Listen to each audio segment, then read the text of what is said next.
তোর ঘড়ি আমাকে উড়াতে দিসনি, এখন তোর ঘড়ি ছেড়ে ফেললাম। আমার ঘড়ি তুই ছিঁড়ে ফেললি, যাচ্ছি আমি আমার মাকে ডেকে আনতে। আরে যাচ্ছ, আমি ওর ঘড়ি ছিঁড়ে ফেলেছি, আমাকে যেভাবে হোক আপনি বাঁচান। আচ্ছা তুই তাহলে ওর ঘড়ি ছিঁড়ে ফেলেছিস, আয় আমার কাছে একটা আইডিয়া আছে। কোন জায়গায় তোর ঘড়ি ছিঁড়েছে, কই দেখতে পাচ্ছি না তো। আরে ওই জায়গায় তো দাঁড়িয়ে ছিল, কোথায় গেল? হ্যাঁ তোর ঘড়ি তো ছিঁড়া দেখতে পাচ্ছি।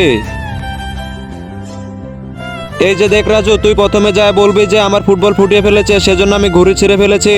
চাচ্ছ অনেক সুন্দর বুদ্ধি দিয়েছে, আমি আসতেছি এখনই। এই যে ম্যাডাম দেখুন, প্রথমে ও আমার ফুটবল ফুটিয়েছে, পরে আমি ঘড়ি ছিঁড়ে ফেলেছি। আচ্ছা তাহলে তোর ফুটবল বুঝি এটা?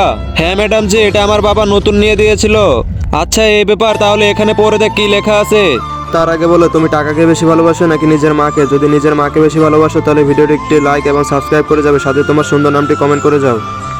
এটা চম্পার ফুটবল। এইবার তুই কোথায় যাবি? আমার মেয়ের ফুটবল নিয়ে আমাকে বলিস তোর ফুটবল। আরে চাচ্চু, আপনার আইডিয়া তো পুরো ফেল হয়ে গেল।